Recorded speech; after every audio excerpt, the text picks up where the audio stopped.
All right. Welcome back. Hi, guys. Welcome back to the Oh Here We Go podcast. I'm Stephanie Parsley. I'm Lacey Claire Rogers. Yeah. And how are we doing? How's everybody? It's the new year. It's New Year's 2021. Eve. Well, when you're listening to this, it's going to be 2021. Yeah. But right now, it's New Year's Eve and we're in the middle of a pandemic. What we doing, y'all? Yeah. What's everybody's?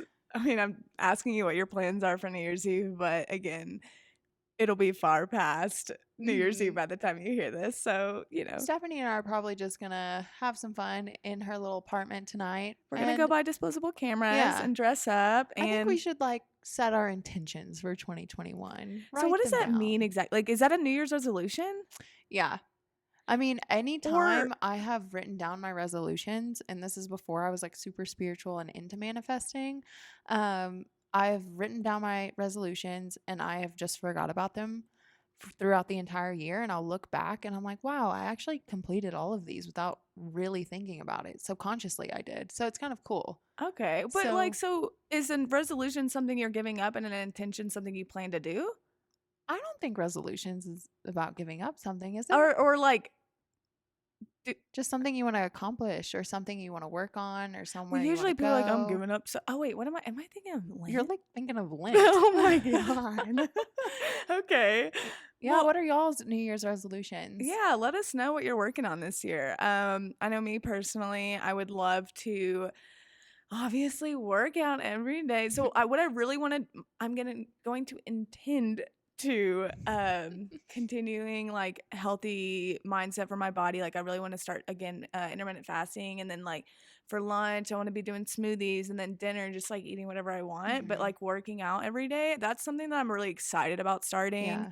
And then I don't know, because I think that's really it. That's one thing that in my life right now that I'm not giving 110% at, and that's my body. And it's just because I have so many projects going on. So mid-January, I'm coming back to Denver and I am taking a break. Real hot girl shit. Yeah, real hot girl shit. I'm taking a break from work for a little bit. I mean, I'll still be working and I'll be doing shoots up here sporadically, but I need time to focus on me and my body again, and just me, and to just chill out. I'm going to be working on presets. I'm going to be working on stuff for my business for this next year. But just shooting a little bit less, so I have more time to focus on me. But what are you going to be doing? I haven't sat down and really journaled about this yet, which is something I've been meaning to do, which is what I might be doing tonight. But I think what I've been brewing, I've planted the seed for this, is I'm going to dive into my acting career in 2021, and I'm planning on booking a movie role. I've been saying that, and literally anything that I've said or written down has come true. The power of manifesting has been insane in my life currently, so never underestimate that you're yourself. Going to book a movie twice a day, and it's going to happen. Dude, powerful. It's powerful shit over here. I know. So that's one of my 2021 resolutions, is just to completely dive into my acting career, because I've never seriously done that. I've always been like, I'll go on an audition. I've never been serious about it. So that's a big one. And I'm just going to dive into my spirituality. A couple years ago, I really dove into my spirituality, and I kind of backed off. It's been this flowy thing. It's kind of just, I lost the infatuation with it. It's kind of how I see life, but I'm recently coming back into spirituality, and it has just been blowing my mind recently. So I want to see how far I can run with that, and see just how far I can grow and trust myself. I feel like for the longest time, I haven't been trusting myself. I've always kind of thought that I viewed life, I romanticized things, and now I'm finally starting to trust my intuition and trust the things that I'm feeling, and trust the things that I romanticize in my head, because they're there for a reason. For so long, I just thought I was a daydreamer, but I'm like, wait, actually lean into that kind of superpower. Yeah, you've been manifesting and feeling energy a lot lately, and I think that's your spirituality. I've seen it transform a lot over the past few months, and it's cool to see, and I'm excited that now you're super aware of it, what it's going to be like towards the end of next year, what else I'm really excited about next year. I mean, I'm not It's still a The pandemic. bar is low, y'all. Yeah, the bar is low. That is such a good way to put it. The bar is low for next year. 2021, you don't have to do much at all to Yeah. surpass You 2020. just have to be better than the worst year of all of our entire lives. I So will say though, I think a lot of people, maybe just my circle, this is just we view life with the glass half full. we're really optimistic. Yeah, as shitty as this year has been, as confusing, as much change as 2020 has brought to us, all of the bad has really brought so much good, positive change and necessary change for like the overall good of my Yeah. life. You know, it's been shitty, but I am very appreciative,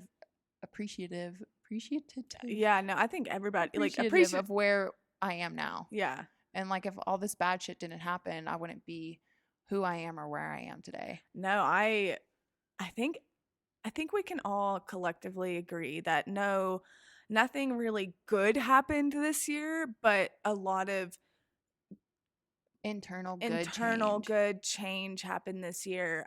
It just shook up everybody's algorithm, and it's just so necessary. Like we just discussed in the last episode, like I started off the year engaged. You start like we've just been. Everything is different. Everything's flip flopped. Dude, anything is possible in 2020. Anything. And like the shit you never thought. That's why I'm would staying happen. inside tonight. Yeah. Because I'm just like, This is I'm the last scared. day. What else 2020 you got for us? Yeah. And I told somebody, because some stuff was happening this past week. I was like, girl, it's the last week of 2020. You think that it's going to be mellow? No. Like, no. So I'm staying inside and just hoping for not the end of the world, I guess. Yeah. But So that's kind of where we've been. In this episode, we're going to have a New York City frontline nurse come on. So we're going to be talking a lot about COVID and the vaccine. Yes, she but was in the end of life unit. Yeah. Like it was, so she was one of my brides, and I photographed her wedding on Halloween this past year in Colorado.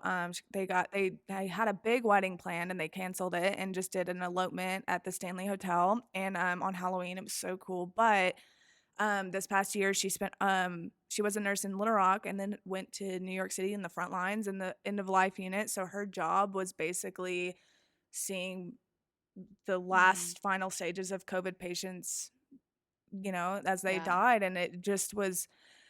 It was the stuff she discusses is so intense. It's and eye-opening. It's informative. It gives you so much perspective on what's really going on. Yeah, and the stuff that she said completely. She says is good. It's good. It's really good, and it's important to listen to because honestly, nurses and doctors and everybody that are working with COVID patients right now should be talking more about their experiences. That's who you need to be having on your interviews.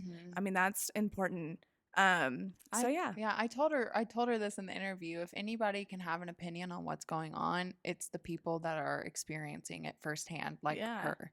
And it was our first she was our first in-person interview, and we wore masks the whole time, and it was interesting and it was nice. I thought that was going to be kind of weird, but it wasn't. And I'm all about the mask now. I mean, honestly, like helps me from not looking like a wet rat half the time. So, you know, hides my identity. Yeah. So, I mean, it's good. It's a good one. But before we hop into that, where you been, Steffi P? I've just been focusing on this podcast. Like, really, like, I mean, I don't know. Since we last spoke, I think right now, well, there for a minute there, I was really focused on like experience, like energy and like experiencing a bunch of connections with other people. And it's just, I'd love to talk about like pandemic dating a little bit. I mean, I'm still like recently broken up. I haven't tried to date, like quote date unquote, whatever. Date. Yeah, I haven't necessarily like tried to put myself out there and go on a date. And I don't think I will for a while. I'm really focused on just becoming the best version of myself and like raising my vibration, because I truly believe that as soon as I meet where I'm supposed to be, like God, universe, still trying to figure out what I want to say. You're not interested in anybody right now, or like even like people? I'll get into that. God's gonna put people in my life that are supposed to be there. You Mhm. know, we're gonna just vibrate at the same frequency, and it's not gonna be something that's been forced. Because every time that I've come out of a relationship, I've always been coming and living out of a place of lack, and I tried to fill these voids in my heart and distract myself and just move on to the next person or make someone jealous, or just I was sad. I've always been sad coming out of relationships, and it's not the healthiest thing to do, but I'm human and I was hurting. And this is the first time, and I'm so thankful that I'm here, that I'm not feeling or living like that. I'm not coming from a place of I need, or I'm sad, or let me fix You this. gave everything that you could to Yeah. in that last one, and I think that that was just you're just Yeah. blossoming now. Yeah, and I'm just like, let me just dive into my spirituality, because it's something that was kind of being blocked in my past relationship. But yeah, it feels good. I truly believe that there's some people that are coming into my life because I know I'm doing the work, and Mhm. God's like, thank you for finally trusting me. Like, here is what you deserve. Like, here's what I have planned for you. Like, Yeah. if you would have listened to me earlier, bitch, like this would have happened a long Yeah. time ago. But everything's in perfect timing, and I feel like my life has just been so jaw dropping the past couple of weeks that it doesn't even feel real. But I don't want to second guess that, because it's something that I deserve. Yeah, I just feel like I'm creating my own little movie, and I'm loving it. Maybe this is the movie that you get cast for. No, I'm just Yeah, this kidding. is my movie. It's high production. Yeah, I'm proud of you. I think that I love how career driven you are right now, but I mean, There's some there's some things going on in my love life, but like yeah. I'm just figuring it out Yeah, and slowly. I mean, even even the small people that run in and out of your life that are just like passing by, like They're meant to be there. they're meant to be there. They do something, whether Mhm. it's the smallest thing. They're for something, and yeah, I mean, Season and or a reason. yeah. Wait, what? People come into your life for a season or a I thought reason. you said sneezing, and I was like, Season. sneezing. Okay. Yeah, I mean, it's good to I can't believe we're both single at the same time. I don't know if that's ever happened. No, and our breakups Are and our very past relationships were very similar. and then even the things that you're going through now with like things that you're worried about and like anxiety or like even the things that you're figuring out in your love life, I'm just like, I just went through that. Mhm. What the hell? And so it's yeah, it's just kind of nice to experience it somewhat together in a Yeah. synchronized way. Yeah. Yeah, I mean, what about how you been feeling lately?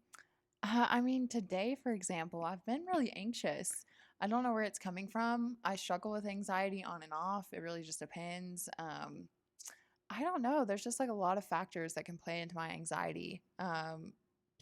You got a lot going I on. have a lot going on. I have like a lot of people watching me and a lot of people expecting things from me. I guess one thing that has been really feeding into my anxiety, which this is going to be an episode, I'm on OnlyFans. It's not really a secret, but it's something that I do keep pretty private, because I'm not exactly proud to be on there. It's not something that I'm confident or proud to share.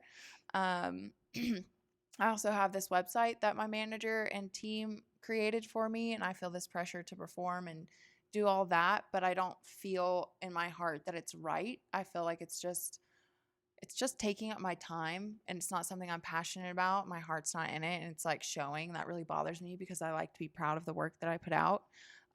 So yeah, being on OnlyFans, and I'm super concerned about how people perceive me being a girl on OnlyFans. It's not like I'm just like doing anything that I really wouldn't post on Instagram. Like, it's really cool artistic stuff. It's just that stigma. I'm like so caught up in how people perceive me, which is my own shit, you know? It's my own insecurities. But especially now that I'm single again and I'm dating, there's like this pit of anxiety and shame. I'm like, I just have like those negative thoughts of like, who's gonna want to date a girl that's on OnlyFans? I don't know because when I've gone on dates and I've brought up that you're on OnlyFans and you're a great icebreaker for me. Like, yeah, my best friend's on OnlyFans. She makes like I'll take so the much fall. money. What? I'll take the fall. Yeah, but then I was on OnlyFans for like a week and I made like $400 in like 4 days. And I was like, what is up? This is like in the pandemic though. But no, like the guys that I've told, they're like, you were on OnlyFans, that's fucking awesome. Like, well, like, it just, I mean, I know that we come Yeah. from like such a, because I quit doing it because I lived in such a small town that Mhm. when people were like, people that I knew were asking Yeah. about my link and stuff, I was like, wait, I don't want to know that you're looking at it. It's just Uh-huh. like, it just made me feel a certain way. And so I just stopped doing it. So I just like, I can't run a business, be in this small town and be strutting it around. Like, I mean, Yeah. but also I do that on Instagram. I'm like, it's just, Yeah. because whenever I post it on Instagram, I'm like, I want you to see this. Like, Mhm. this is what I'm showing you. But there Um, comes a stigma with that OnlyFans yeah. content that people, I think that we were brought up to feel ashamed of that. Mhm. And as I try to fight that all the time. Yeah, I do too, but it's there. Yeah, it's there and it sucks. And I don't, it's hard because I don't even know how would I even teach my daughter to like not feel that way? It's Yeah. hard because it's everywhere. Like either I don't know. I don't Yeah. know. I mean, there's so much on my plate right now. I mean, we're talking about resolutions. I'm definitely going to have to like sit down and delegate my time and pivot some things because I want to be good and proud of whatever I put out. And my, I have my hands in so many things. And I know if I try to do them all, it's not going to be done well.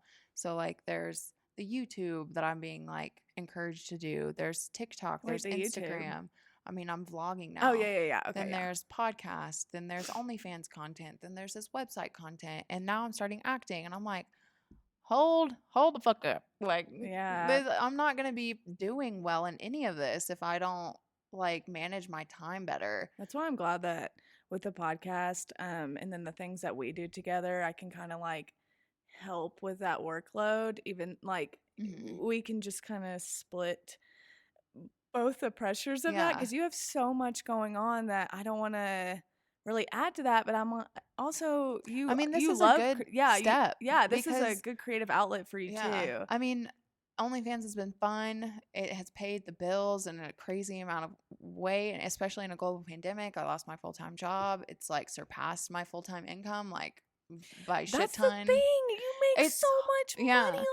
on So that. it's like morals or money. I don't know. Like I don't even know what my And it's morals such a are. fine It, it's line. it's something No, that I've been struggling with, I and trying to figure know. out. Yeah, because we were just talking about it today. Because I feel for you, and I want to like give you advice on how to maneuver this. But I'm like, damn, bitch, that's a lot of money.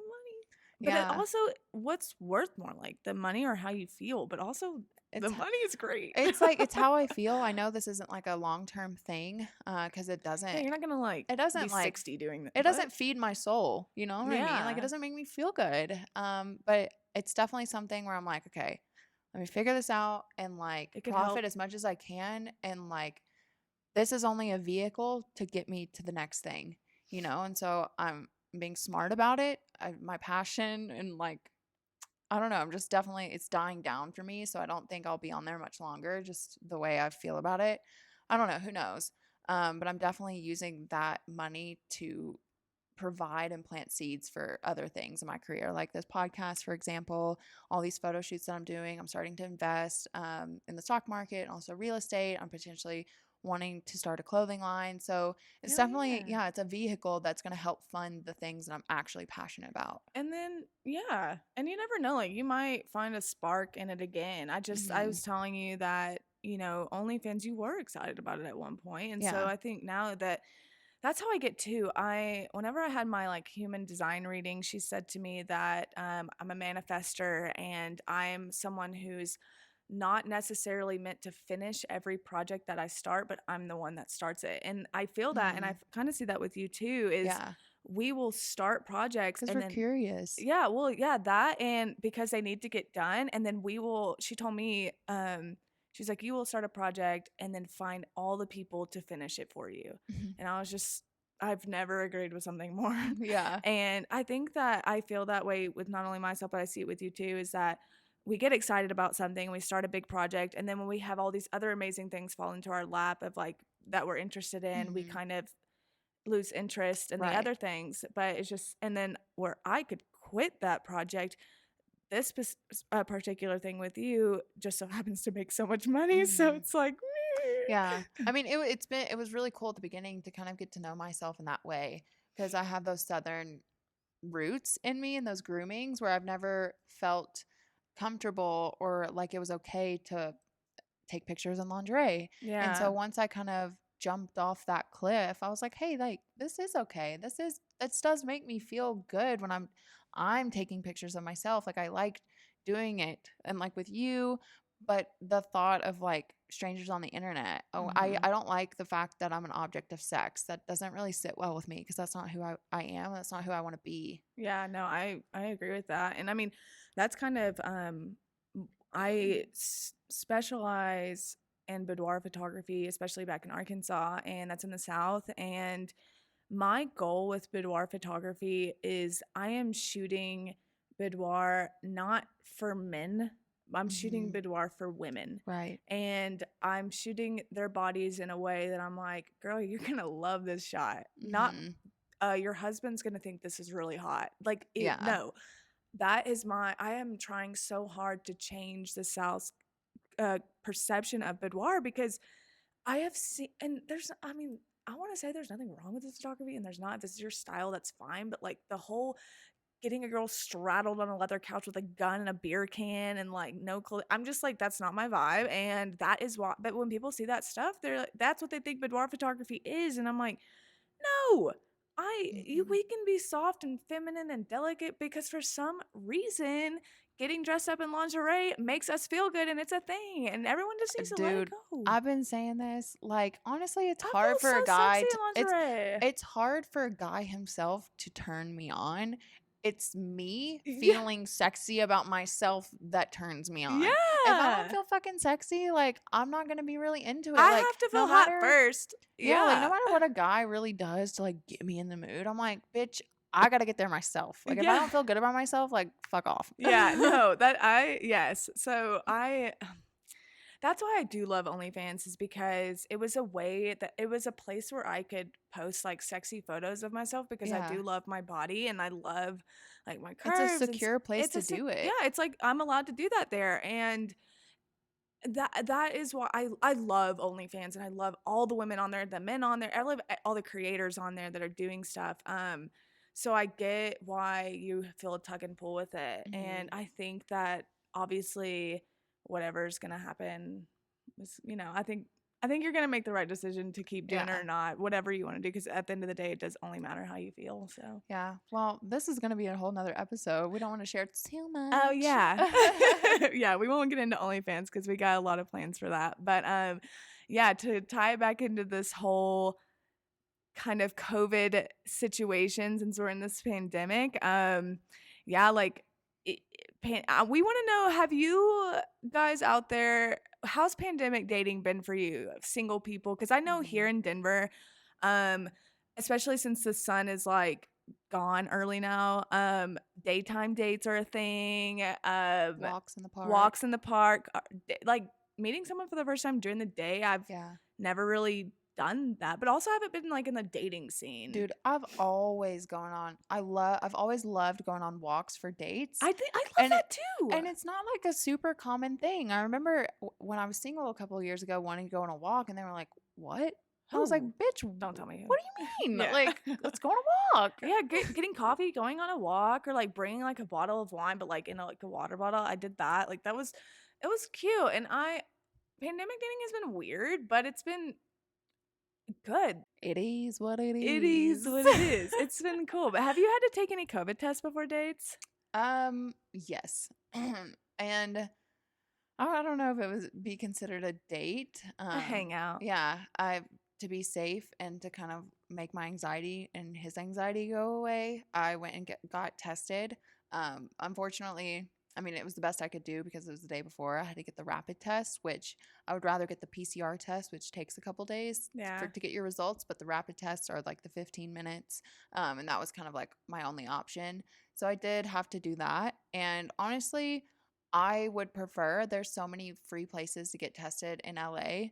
So I'm fortunate, but I would rather get tested every week because it kind of frees up my anxiety. You know, Hmm. it gives me peace of mind to be like, okay, I'm not spreading Yeah. anything. No, I agree. And that's what Emily Lane is the COVID nurse that we're bringing on, and that's what she was saying. She was like, it is very possible for people to travel and have their normal lives and not get COVID and be you just have to be safe and you have to be aware. You can't Just tweak your life a little bit. yeah, you just tweak your normal location life a little bit and just do it, you know? But yeah, we're excited.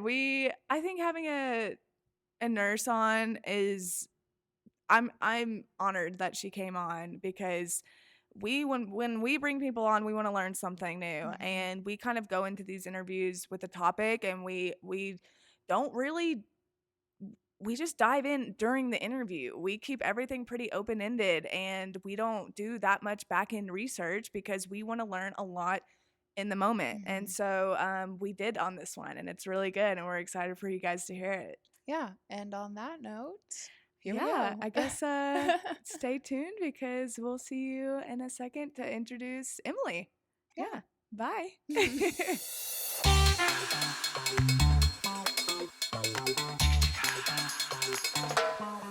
Okay. Hi.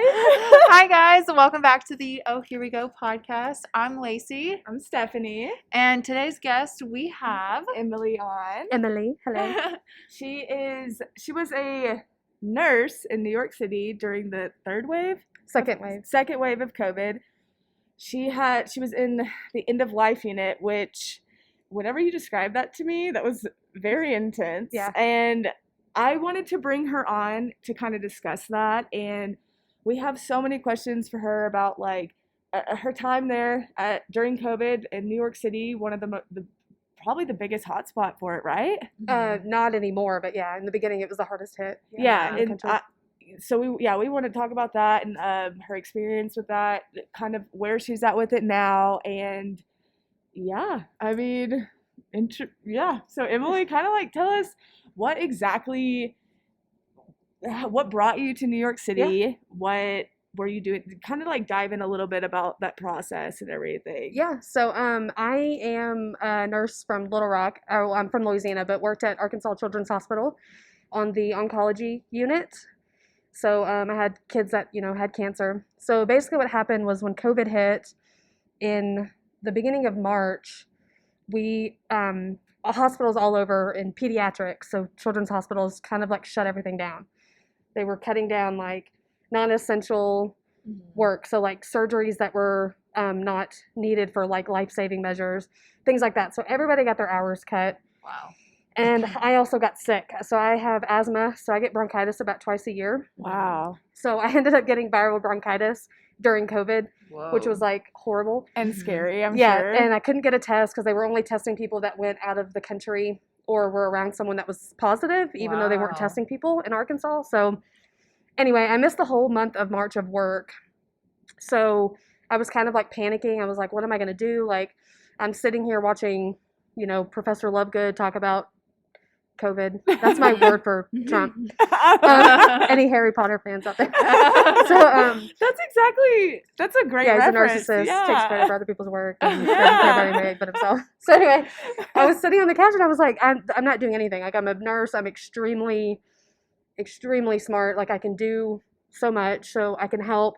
There's nurses that are literally dying in New York City. Patients are just dying like all the time. So I was like, I want to help. And so one of my friends from Little Rock, actually, that I worked with, she called me when she was on her way to New Orleans. And she was like, hey, I'm in your ground, because I'm from Louisiana. And I was like, what are you doing there? And she said, well, I found out about this staffing company called Crucial Staffing, where you call in like the old school like radio line, like the ninth caller or whatever. And so you call in whenever they post on social media. And if you get in, they'll tell you if you're going to get sent to New Orleans or New York City. And I was like, what? They're like, yeah, and you can work, and the pay is pretty good. And she's like, yeah, and then you go, and it's a 3-week assignment. So you work 21 days straight, no days off. However many hours, 12 plus hours typically. So she's like, yeah, just call in. Like, they're in desperate need. April 1st, that's when I got in. And they said, hey, you need to be in New York City by the 2nd. Wow. And so I was The like, what the next hell did I just day? do? I was like, what did I just do? Yeah. You have less than Wow. 24 hours to get there. Oh my gosh. And so Did they pay for you to get there? so they reimburse you, but you had to do it. You had to find your way there. Right. And then they reimburse you like on your first paycheck. Okay. So it was kind of like an oh crap moment. It was like, I'm going to like nobody knew anything about COVID. It was just like, you're going to Yeah. New York City, like ground zero basically. And So how many days did it take you once you started calling? How many days did it take for you to get in, basically? 2 days. So the first day, technically 2. So the day that I got my COVID test was the last day in March. That's when I called with the 2 phones 3,000 times and didn't get in. And then I Mhm. called on the 1st and got in. And so then I had to leave on the 2nd. Dang. So it was like literally like as soon as I found out, it was like, you got to go. And you were in Little Rock at this time. I was in Little Rock and Is I was James your supposed to go husband back there? to work. They cleared me to come back to work. And I was like, what am I going to do? What was like, did you have like that inner voice, what like intuition telling you like, hey, you need to go? You know, I'm from Louisiana. So like every year, basically when we have hurricanes and crap, I've always gone and to help. I always Mhm. raise money. Like I'm super into just things like that. Like just helping Yeah. people in need. That's why I'm a nurse. You know, Mhm. that's why I work with one of the toughest specialties to work with, which is pediatric cancer. I mean, I Yeah. deal with dying children. It's just where my heart is. That's just what I Yeah. do. And so this was just like a no-brainer for me. It was, you know, of all the times to choose what I wanted to do, you know, nursing goes, you know, our job is to help those that are in need and help those that in the community and things like that. And that's why I became a nurse. And Yeah. so it was just an easy thing. It was, you know, It if just felt I the can't best keep to my job do. here, I'll be able to find a job anywhere in the country. If they want me back, great, I'll go back to Little Rock. But the need right now in healthcare was New York City. Right. And so that's, or New Orleans. And so that's what I did. And so me and my husband, James, we did like a pro and con list really quick about like what were the pros of me going and what were the cons. And the big con was obviously dying. Mhm. That's a big. It was a big, Yeah. it was really crazy. I'm laughing about it now, but back then it was like super Yeah, It's it's real. more serious. Intense, 'cause Yeah. it was, I was so focused on getting there and not realizing like, what the hell did I just do? Mhm. Like less than 16 hours, I had my bags packed and was leaving for New York. Did he? And he stayed in Little Rock. Yeah. Okay. Yep. So, what was your role whenever you went to New York City? Like, Yep. yeah. So, if I cuss too, I'm sorry. I No, don't know we if I'm cuss all allowed the to. time. Okay, great. Go Yeah. ahead. So anyway, left Little Rock. All I had orders were to go to a certain hotel. So we were staying. All the nurses that were there were staying at hotels in Times Square. Mhm. So I had Park Central. So I knew I just had to take an Uber from the airport to Park Central. Got there. It was the most chaotic thing I can ever imagine. Wow. It's this huge hotel, 4-star or 5-star hotel, massive, nothing but healthcare workers there. And then Crucial's a company out of Kansas. Mm. And that's it. They just told us to check in. And so we checked in. Then we had to go straight to our room because we couldn't like socialize and stuff like Mhm. that. And they said that you'll be downstairs at 7 a.m, but be ready to go to work. And I was like, okay. So I had landed there at 2 a.m. So I was like, okay, so I'm going to check in, get a couple hours of sleep, and then start working on a COVID Mhm. unit. And so did that, woke up, got all my scrubs and stuff on, went down there, was prepared to like go. And we got shuttled to this whole, like this big, like event center room. And so FEMA is who was actually in charge of like our roles there. They were in charge of like scheduling us and things like that. And then Crucial was kind of like the overseer, if that makes sense. Okay. So we had these like FEMA guys that were pretty intense. It was like super militarized. Mm. And so anyway, they said, if we call your name, meet us in the front because you're going to work. And for day shift. And so I was like, please God, don't say my name because I've been night shift my whole career. Yeah. And I just wasn't ready. I was So like you scared like the night shitless. shift over the day shift? Do it. You like the night shift? Oh, I love the night shift. Oh, So much wow. autonomy, so much like, no offense to doctors, but like I don't have to deal with doctors unless I want to. Like I can Yeah. call Oh, I, them. didn't And, think, I hear nurses complain about doctors all the time, so it's kind of good to yeah, know. yeah. So I was like, please, just night shift. And I was afraid I wasn't gonna wake up because I'm used to waking up at like 3 p.m. You know Yeah. what I mean? Okay, So I was like, yeah. I'm gonna miss the shuttle. So anyway, my name didn't get called, so I had to go back. And they said basically just wake up every day at 5, and if you have a piece of paper under your door, that means you need to come downstairs. Wow. So I was like, what the heck? Fast forward. So basically I sat in my hotel room. So I got there on the 2nd. The 5th, April 5th was when I got my assignment. And they just said, meet us at the shuttle downstairs. We'll tell you what shuttle bus to get on. And so Times Square, if anybody's been there, I had never been there. Completely empty. Wow. There was nobody out. It looked like an apocalypse, right? Nobody. Yes, it was like completely dead. And so the only thing that were down there were us. And there was like 3 or 4 hotels actually. And then all these shuttle buses down Times Square, which is 7th Ave. And so I got told to go to the Metropolitan bus, and Metropolitan is one of the hospitals in New York City. So I knew I was going to Metropolitan, but didn't know where it was. So I get on the bus. They shuttle us. It's in Spanish Harlem. So it's like the front end of Harlem in Manhattan. The ER is like banging, you know, it's like so like just crazy. And so we're like, what the heck are we doing? And this is like when it really hit. I was like, holy shit, like this is really about to happen. Holy crap. So we get in there and we get up to this like orientation room, and the nurse that's in there that's supposed to give us like our orientation was bawling her head off.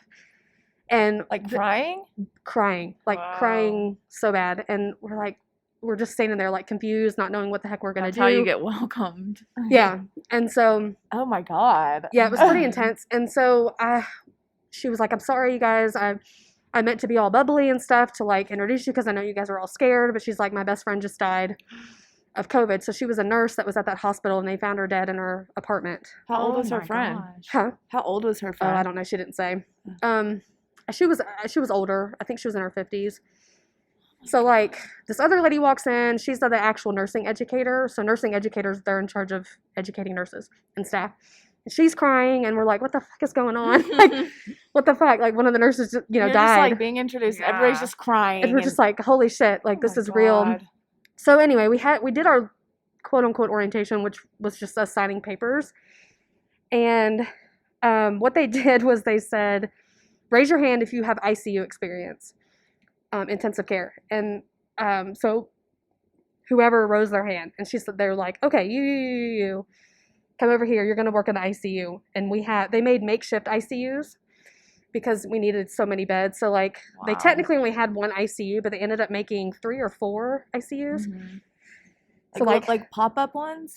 So like they turned the surgical unit, the surgery, like actual surgery, they turned that into an ICU. They turned the perioperative or the postoperative, so like where you go after surgery to hang out, if y'all are familiar with that. If I use medical terms, just ask me. So the post-op unit is where like you go have Okay. surgery, and then they take you to post-op, you hang out for a couple hours so you wake up, and then you go to the floor. Oh, okay. So they turned the post-op unit to an ICU. Oh, and then they 'cause they turned the- weren't having like unnecessary surgeries during this time, were they? Yeah, they cut everything down. Okay. The only people that were in hospitals were COVID. Wow. And then, like, what about the people who people that were, like like, had dying of something surgeries else. that like needed them? Yeah, so like if there was something that was critical that they needed that person to have surgery or something, then yes, they would do it. Okay. But nobody was going to the hospitals like during Yeah. COVID. Like that was not Mm-hmm. all those people that would go into the like ERs to get like their random pain med fix and stuff like that. Like Yeah. none of that shit was going on. Oh, okay. So like because people were so afraid to go in the Mhm. hospitals and everything. But so yeah, so then they had like another unit that was nothing. It was just like an empty unit that they made into an ICU. So anyway, those people went to ICU. We had one girl that said, I used to work ICU like 6 years ago. And they're like, yeah, that's good. So they sent her to ICU. Wow. Yeah. They just and needed anybody. they needed bodies. And so the other thing was they said, is anybody not ICU but is comfortable to learn? Whew. Which I don't know if like to kind of explain that, like med-cert, like ICU nursing, you take like it's a lot of orientation because you deal with Mhm. vents, a lot of stuff that we don't deal with on the floor. And so we had a couple nurses that were like, yeah, I'll go wherever you guys want me to. And so they went to ICU. We had L&D nurses, so labor and delivery nurses that were there that volunteered to come, Wow. who went to ICU, which is like completely mind-blowing to me. See, to me, I'm like, oh, great, but yeah. I don't understand. Yeah, anything. labor and delivery and ICU, like two totally Yeah. different Oh, worlds. okay. I'm pediatrics, and I'm working in an adult hospital. I've never worked with adults. Wow. Oh, wow. So that kind of makes sense. Yeah, so that like makes we a had lot of people from sense. all over. So like I literally have only worked Would with it be like a pediatrics. veterinarian going in No, there? I was like, are there any vets in here? Yeah. No. Okay, okay. The other thing that New York did was they needed bodies so bad. So like people who just knew something about nursing or healthcare, they were letting nursing students that were in school like kind of start working before taking boards. That is wild. Wow. Doctors were allowed to do doctor stuff when they weren't out of residency yet. So Wow. that I was mean, a little but it's intense. Yeah, I mean, Yeah. but I mean, If you needed it, you needed it. Yeah. Wow. yeah, I mean, better to know a little than to have no one in there, Yeah. I guess. I mean, Yeah. also, I That's don't know basically what how I'm it was. saying. We just Okay. needed body. There was so many people in the hospitals that we just had to, somebody just had to have eyes on them, whether it was like literally them getting intubated or just them just kind of stabilizing in the hallways, because we were treating people in the hallways. Like it was fucking What? nuts. Sorry. Oh no, we cuss all the time on this, so you're good. So basically what happened was they said, okay, so who's med surg? So med surg is just general non-ICU, if that makes sense. Just Okay. general Yeah, adult general. care, inpatient. It can be anything. So technically I'm med surg, even though I'm pediatric. So even though I've never worked with adults in my fucking life. So they're like, okay, well, you guys are going to go. And they said that I was going to go to 3A, which was just a unit. They said it's a rehab unit. So rehab and nursing, they kind of don't do anything. They basically, it's patients that had surgery that need like rehabilitation before they go Yeah. home. So night shift, they don't do shit because the patients go to sleep. There's Yeah, nothing to right. do. Yeah. And so I was like, oh, fuck, what's that going to be about? And they're like, well, it's a rehab unit that we turned to end of life. So they said that we'll put you there since you're HEMOC. What is So since you're what? HEMOC, so hematology oncology. It's like oncology for short. Okay. Okay. So hematology oncology is what I do, but in pediatrics. So cancer and blood disorders, Okay. which It's like, we're what? used to. They told me, they said, we're going to put you on this unit because you're used to death and dying. And I was like, Wow. sure. I mean, I've seen it more probably than some Yeah. other med surg folk because I do deal with that a lot. So they put you In the end of in life unit. just because because you- based on back home you were used to seeing people. They said you have more. but more so you were used to seeing children dying from what years? Wow. Yeah. Oh my Yeah. god. What? Okay. I mean, you're not the patient, but I can only imagine what the patient would feel when they get moved to the end of life unit. You know. Or did they even know that that's what it was? So we had some patients that got sent there to my unit because they just needed a bed, and we were the only ones that didn't have a bed. So originally what this unit was supposed to be, it was supposed to be the only unit in the hospital that did not have COVID. That lasted, I think, a day. Literally, it lasted a day because they had patients that were not positive that ended up being positive, and it just caused a whole outbreak. So we had some patients there that were not there for end of life, but they were there because it was the bed that was open. But we tried to get them out as quick as possible because we were a completely COVID unit. Like everybody had COVID or were rule outs. So the patients that got sent there for end of life, they either were awake and knew that, or they were intubated and weren't awake.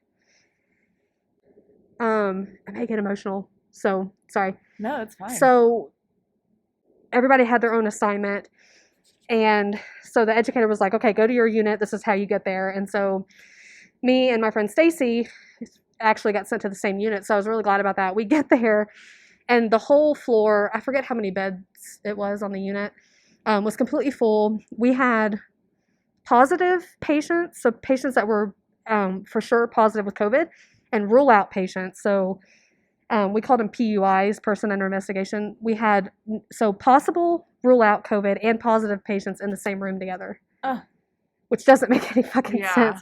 But we didn't have a choice. There was nowhere for these patients to go. And so that was kind of a shit show, but almost all of my patients were intubated, and I'm not a vented nurse. Like that's does an ICU intubated thing. mean asleep? Do what? Does intubated, what does intubated mean? So you either hear intubation or ventilated patients. It's the same thing. So it's a tube that goes down their mouth that to help them thing. breathe. Yeah. Okay. So that's an ICU thing. Okay. Ventilators are not on the med-surg unit. So you have to be an ICU nurse to take care of ventilated patients. So does that kind of make sense? So here I was, a pediatric oncology nurse on an adult end-of-life unit where all my patients were ventilated. Wow. And I've never touched a vent in my life. So Never touched it. The intubated, the one in your throat, Yes, and so- then ventilators, the nose. No. Ventilator and intubation is the same thing. It's just a different, like, I'm intubating you. That's like the the verb, like I'm putting a tube down your throat. Oh, but it's a Mm. ventilator. The ventilator is just Oh, the okay. name Is of. the object. Okay. Does that make And you sense? never did that Yeah. on kids? No, I'm not. I'm a med surg nurse, Oh, so my that's God. an ICU thing. If you're getting ventilated, Oh, you're in yeah. the ICU. Okay. You're in intensive care. Wow. God. And so here I was, and I was like, what the fuck? Like, all my patients were ventilated, and I've never touched a ventilator. I don't know God. jack shit. I don't even know what drugs they're on, like, because they have to have drips to keep them asleep, to keep the pain under control, and to keep them sedated. So their blood pressure up. I'm sorry. So that's too medical, but basically they have No, I mean- drips. They have like IV drips that they have to continuously Yeah. go to keep them okay on the ventilator. On top of everything else, you have to make sure the tube's correct. You have to make sure the oxygen on the ventilator is within normal to keep them sedated. Like, so much stuff goes into that. And I was just like, okay, here's your patients. No report, no nothing. It was just like, here you go. Damn. Yeah, it was insane. And so basically my ventilator training that I got was this nurse who I'm actually still friends with today. She was one of the main nurses that worked there. And she said, okay, here's the ventilator. Here's the tube that goes down their mouth. And so, like, the patient's there. So here's the tube. Here's the pump, like the ventilator machine. Here's the numbers. Just make sure those numbers are the same when you leave. And if this comes unplugged, call respiratory or call code. That was it. That was my only, and the rest I just had to figure out. And so, like, if you had Wow. questions, you had to call respiratory. If we could get respiratory, because respiratory was always in the ICU. Yeah. Like, it was insane. So that was like That was my your first shift. And so my first shift, we had I had a patient that died within the first 3 hours. But we body bagged from beginning of the shift to the end of the shift. It was just like, and you didn't really have, like, in nursing, you get assigned patients. So, like, you have 4 patients this shift that you're assigned to. So you take care of them, no one else, right? Well, this was not like that. It was like, you have the floor. And so everybody just took care of everybody All and hands just on deck. helped them. Yeah. So that's basically what it was. So when you say you're body bagging, like, what does that, does that just mean, like, you're just taking care of a ton of people? So when a patient dies, and this is the part that was the hardest for me because, sorry, y'all. So with end of life, it's like I'm not religious or anything, but it's a very spiritual thing. It's, you know, you let the family be there, and you you bathe them. It's like it's a process, you know, and you give time, and it's hard on the nurse because, you know, you've just had a fucking human die, and you have to have time to process that. But at the same time, you still have other patients to take care of. So you have to, like, it's kind of like a game with yourself. I was going to ask you, like, how is this for you emotionally? Like, were you able to turn it off, or, like?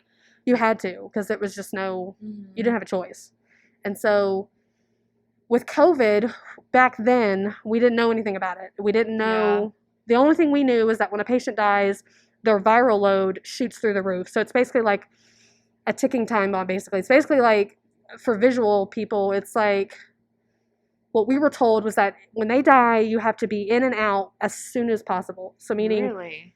and we couldn't remove anything. So typically when a patient dies, we take everything out. We take their Foley out, every line out that we can, because that's what you do. COVID, we didn't do that. We just literally put them in a bag With all of their gear with and everything, because if you pulled Wow. it out, you technically were spreading the Spreading it. virus more, is what they were thinking.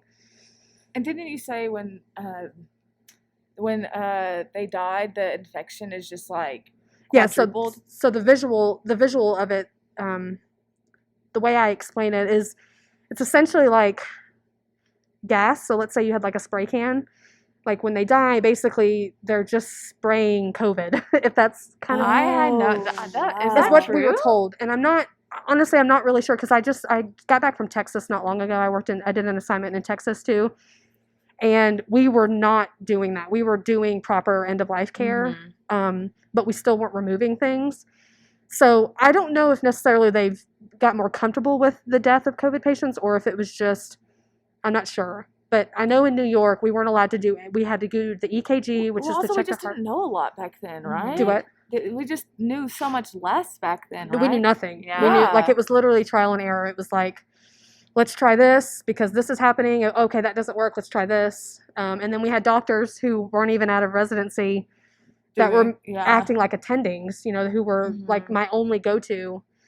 So my first death, I remember, and I got to meet this doctor later over the summer. I had to call the doctor to say, like, hey, my patient died. It was my first shift. And I said, I've never done an EKG before, because we always had people that came to do EKGs. And I said, so you know how to, right? And he said, no, this is my first patient death. And I was like, what? Like, I was like freaking out, because I was like, I have a doctor who's supposed to be like my go-to person who's never had a death. And then here I am. I don't know how to do a fucking EKG. So I'm like, I just looked at him and said, well, we're going to learn together. And so we sat there together, learned how to do this EKG so that we could determine the time of death. And then he was bawling. He was like crying so hard. And I was like trying to hold my shit together, because I was like, I can't lose my shit when I have a doctor losing his shit, and I have a patient that I need to get in a body bag and out so that I don't get COVID, basically, you know what I mean? And so, yeah, that's just how it was. When they died, you had to go in, get the EKG, put him in the body bag, zip it up, and get out, because you're just basically standing in a room of just COVID. And they're intubated, so you can't, basically everything is getting aerosolized. So it was just, yeah, it was intense. And you couldn't, as a nurse, you couldn't give proper end-of-life care, which is, you just couldn't do it. And it was just, they had no family. And a lot of these patients, they got sent to, if their bodies weren't claimed by the family in the morgue, which a lot of them did not, because everybody was so fearful of it, they actually got sent to an island. You can look it up on the internet. It's an island off of Manhattan, and it's like a mass burial site. Yeah. I don't think they talked about this on the news. I don't know. Yeah, I don't think so. So a lot of patients got sent there. To be buried? Yeah, they had mass burial sites, yeah, on this island. Were the bodies not cremated? Or were they just taken? No, Okay. no. I thought that they, okay. They, So I they guess put if them they, on semis? Is that what you were oh saying? yeah, so I saw that on the internet. So we had semi trucks. Elmhurst Hospital in New York City is in Queens. That was the first hospital to get the semis. But every hospital had semis, because we had so many people that were dying that we had nowhere to put them. So we would just put them on these semi trucks. And then they would just drive them to this island? If the bodies weren't claimed, the family had a certain amount of time. I don't know if it was 24 hours or 2 days. I'm not sure.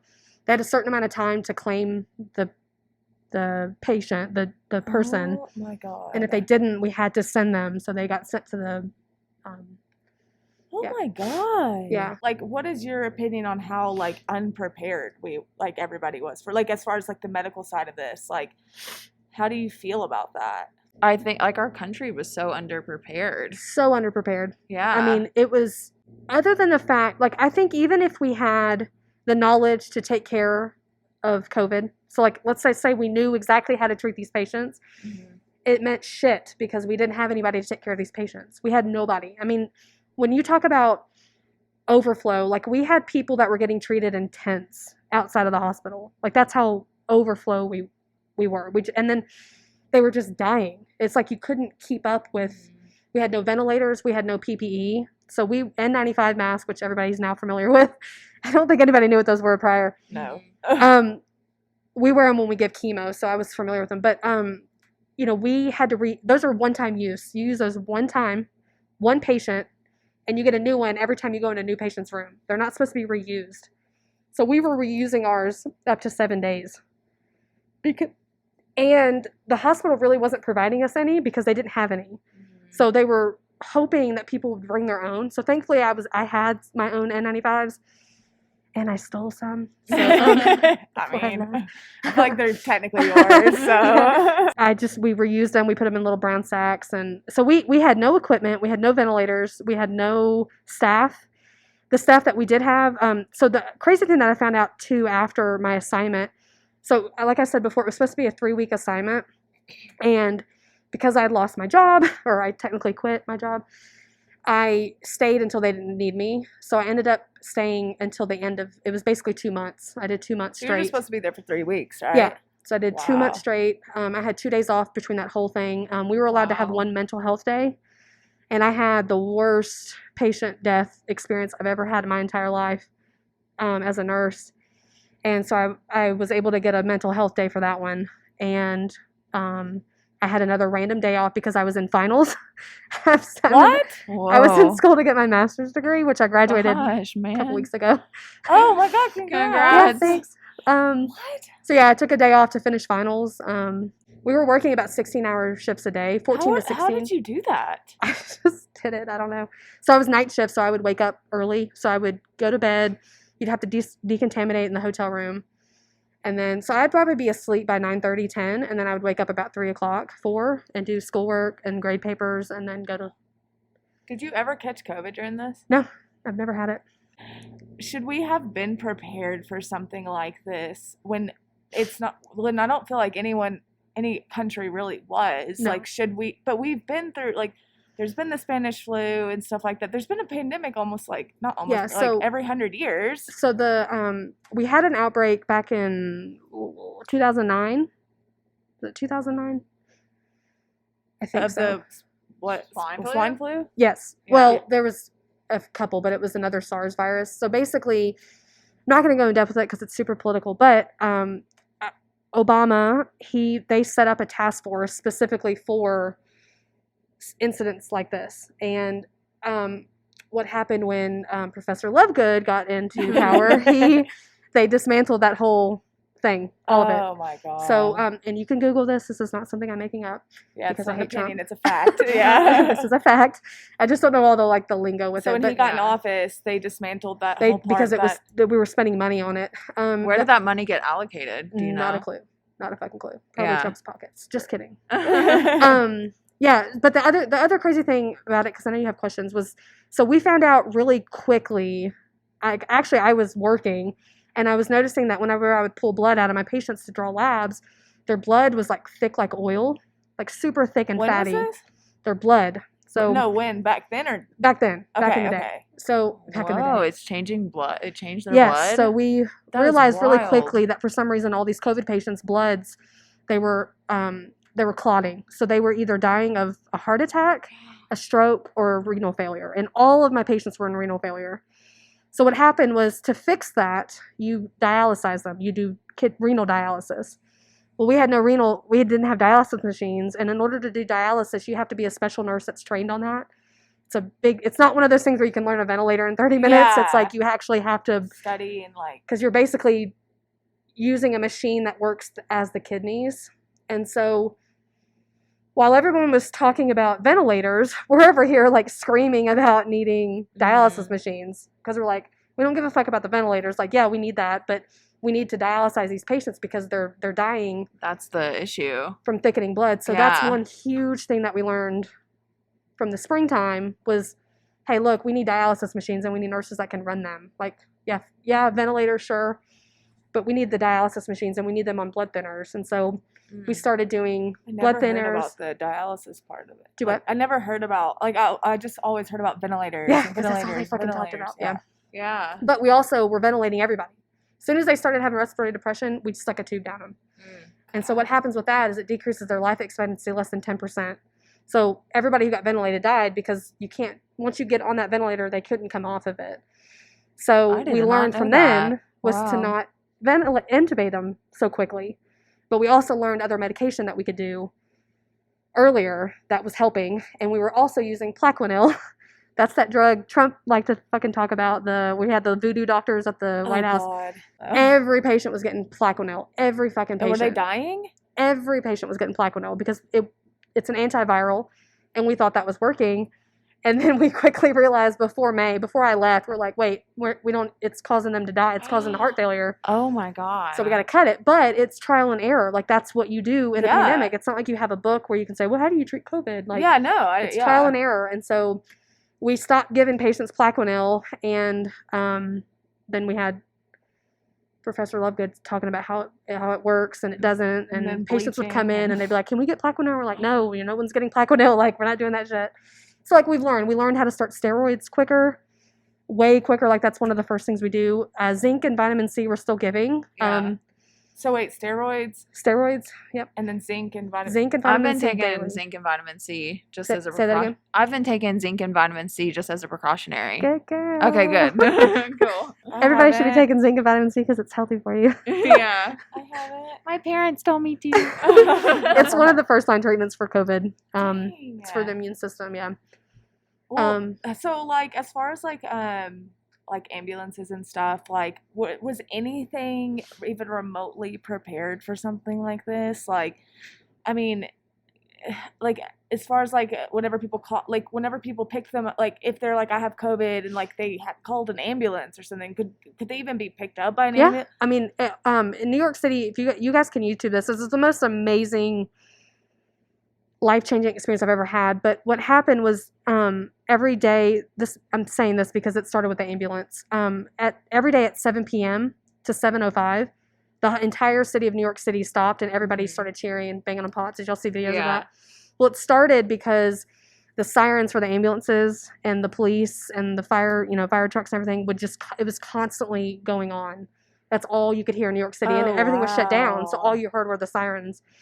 And so to battle that, New York City was like, no, fuck this. We're gonna cheer for the healthcare workers because that's shift change. We do shift change at 7 o'clock.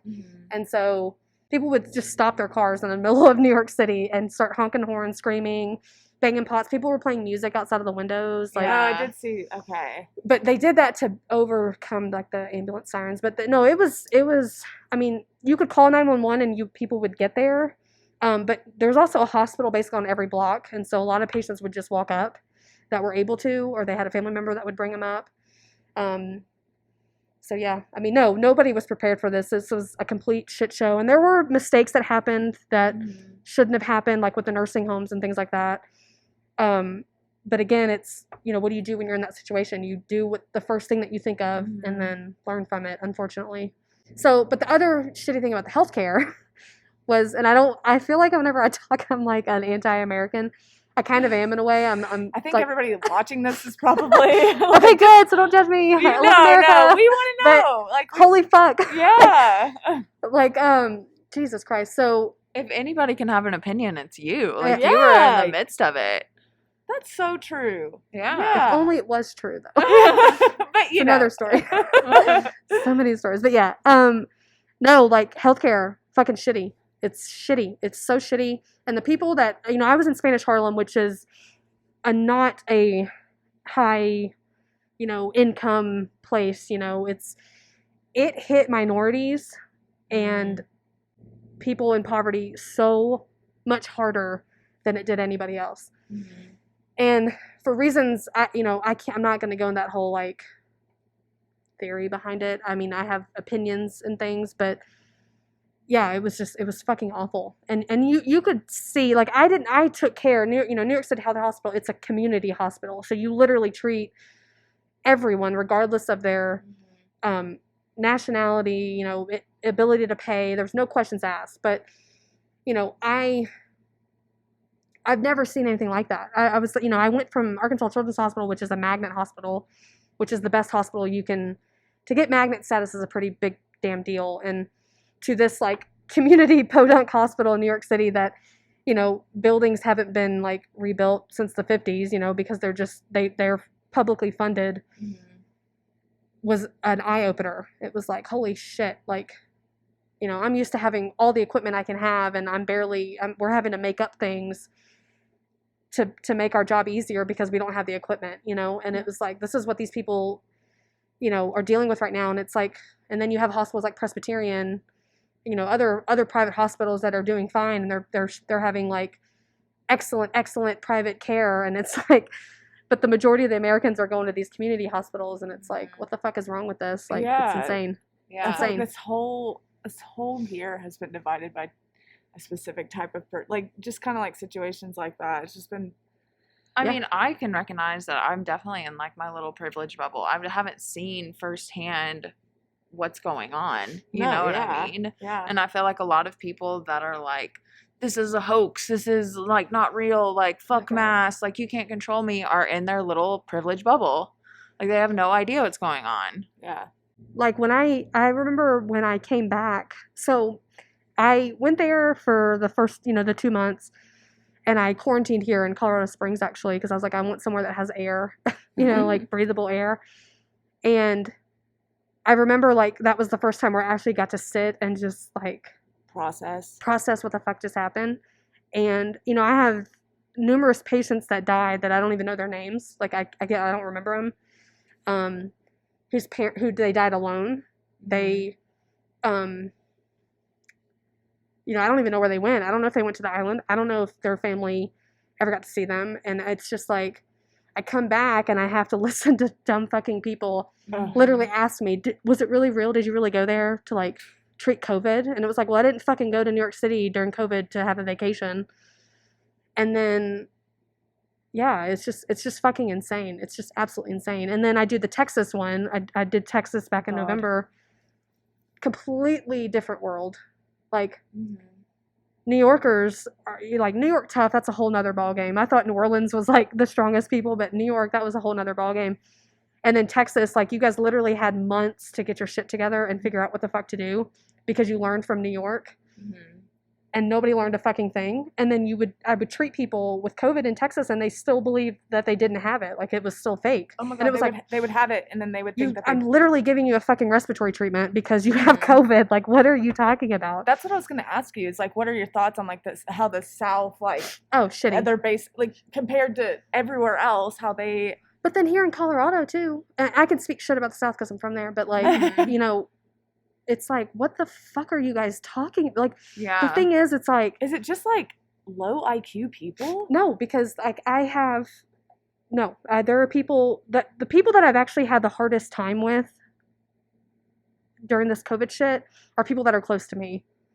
And a lot of my nursing friends from New York are experiencing the same thing. And it's like, it's an American culture thing. It's like, if it doesn't directly affect you, if you haven't lost someone specifically to COVID, or you haven't lost someone to cancer, if you haven't lost someone from AIDS or whatever, drugs, alcohol abuse, then you don't give a shit about it because you're going to live like what you guys said in your own bubble. It's not necessarily a bad thing. I hate saying this, it is what it is, but until you can put yourself in the position of what other people are dealing with, you're not ever going to fucking comprehend. And so I wish I had my phone on me. My mom gave me this quote because Christmas has been a really difficult time for me and for a lot of my friends in New York.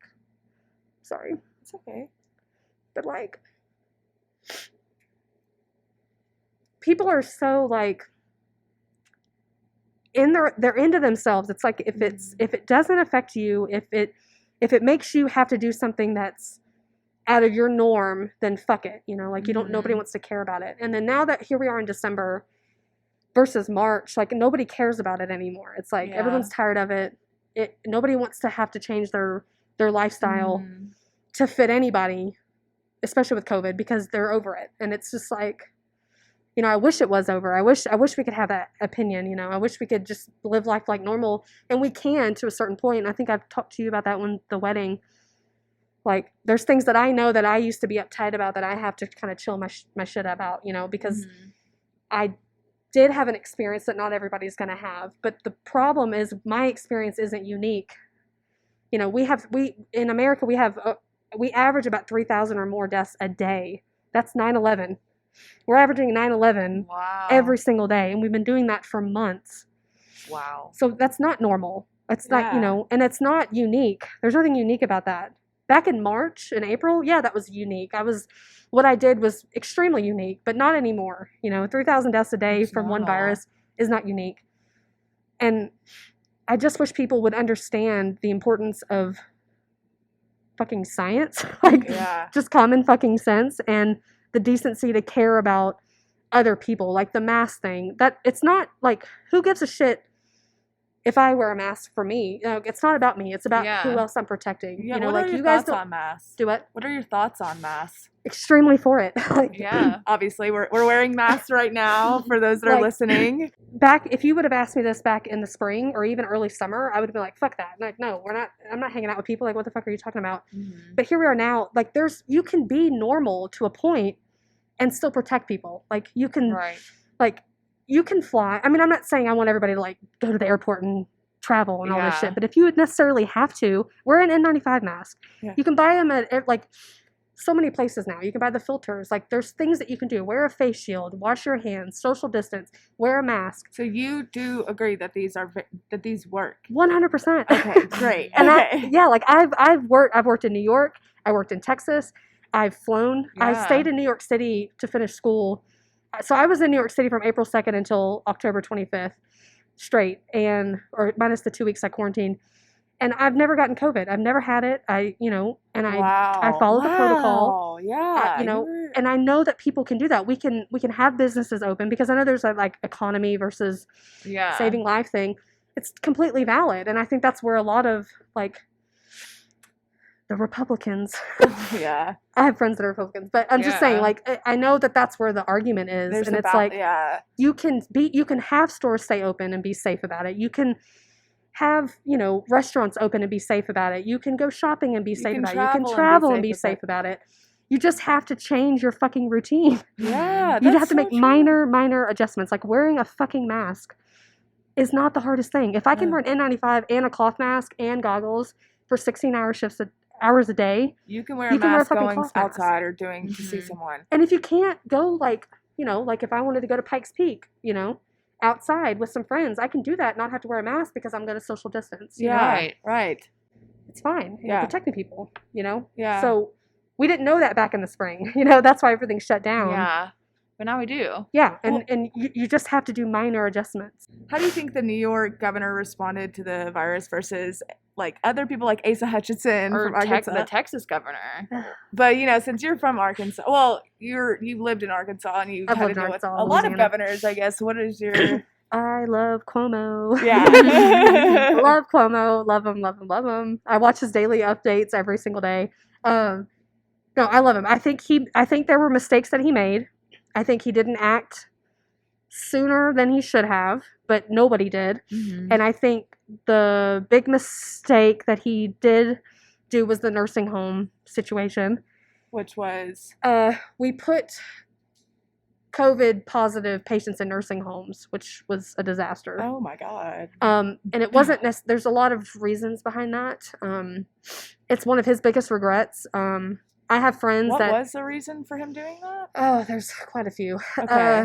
One, it was to try to quarantine. So, nursing homes are isolated. They're like just a building away instead of a mass thing. And they have their own rooms. And so he thought that, well, if we can just keep those patients isolated in their own room, it's not that big of a deal, instead of taking those COVID patients out of the nursing homes. And that didn't work, because if your staff can't follow protocol, the staff were just as high risk as the patients were. And so it just spread, whether that was from staff not wearing the proper PPE or not quarantining the patients properly, who's to say? I have friends that got sent to nursing homes in New York City with Crucial, and the stories that they have are complete opposite of what they talk about in the news. So I get very defensive when people want to bring that up. Yeah. Because it's like, well, first of all, you weren't fucking there, so yeah, you're just hearing shit about the news. But yeah, it was a fuck up. It was a huge fuck up, and it's just like a rolling ball. Like once it happened, you couldn't catch up,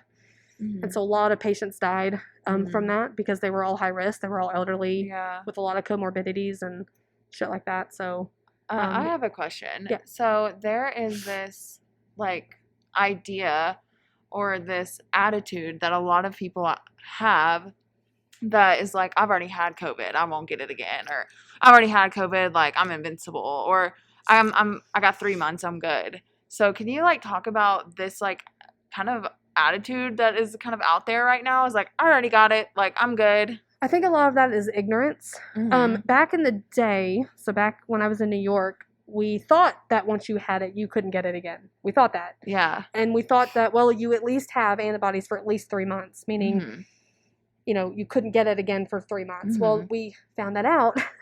I think it was a lady in Europe somewhere. She actually tested positive twice. So we've already, and we have 6 variants. So variants meaning we have different strains. Right. Of, it looks different. well, actually, we now have 7. We have that new one that's in Colorado. No. You guys ever want to talk about that? Oh God, It yeah, came we out definitely yesterday. need to before today's over. Yep. I think from back then, sure, that's valid, like, because we didn't know any better.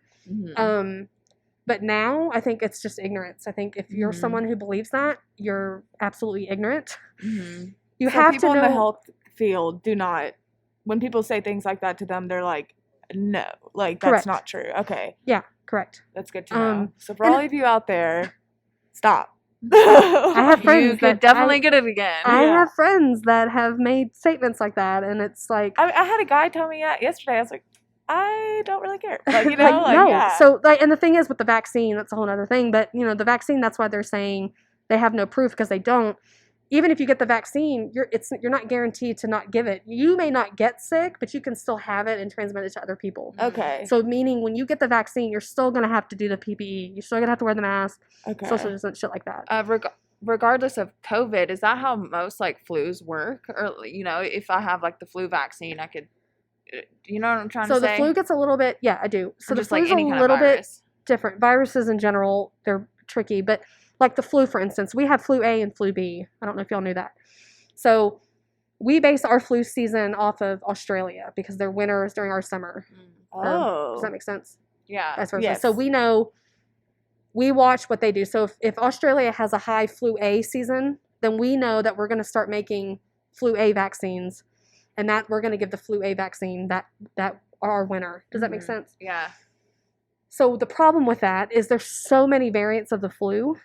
If you got the flu A vaccine but end up coming across flu B, you're going to get flu B because you're not protected against it. Oh, okay, that makes more sense. So I As mean, to why people are like, I got the flu And I still vaccine, got it. but I still got correct, it. Yeah. because they probably got a different strain. the different strain. Okay. Dang. I don't know if that makes sense. It No, gets so, it's way well, more I heard complicated that, like in the like I heard. Well, this is also a beginning thing. That if there was two different types of COVID, one would hospitalize you, and the other one you could just like prance around, but basically you would just be kind of sick. Is So that true? I feel like it would depend on your overall health well, in that's general. well, that's what I think it is now. yeah, but that's how. it wasn't necessarily a flu A, flu B, a COVID A, a COVID B. It wasn't necessarily that people were getting a different strain. It was just for some reason everybody was dying that got it. Nobody survived COVID back then. They just did. But the reason was for that was because of the treatment. We didn't have the knowledge of the treatment that we have now. So it's not necessarily that the death rate's lower because COVID's getting better. It's that we're treating it better. So we realized we got to stop giving Plaquenil. We got to start steroids early. We got to stop fucking intubating patients the second they go in decline of respiratory status. We can do things like Does that hurt pronation. them to intubate them sooner? Say that again? Does that hurt them to intubate them? Oh yeah, sooner? it decreases their life expectancy less than 10%. They become more So you- reliant on it, right? Yeah, It's like you hard can't. to take them off. It's basically so when you're ventilated. This is very kindergarten explanation. So any medical people don't like this. If I'm like talking to people that aren't medical, this is kind of what I'm saying. So basically, Please. the ventilator, it's basically like you're shutting their lungs off, giving it a break, and you're have a machine that's acting like the lung. So Okay. once you do that, you're basically bypassing the lung. So you're telling the lungs to chill out. We're going to handle things. So the lungs get really relaxed So and they then should don't only want be to a work. last resort. Yes, Okay. very last resort. Okay. We weren't doing that back then.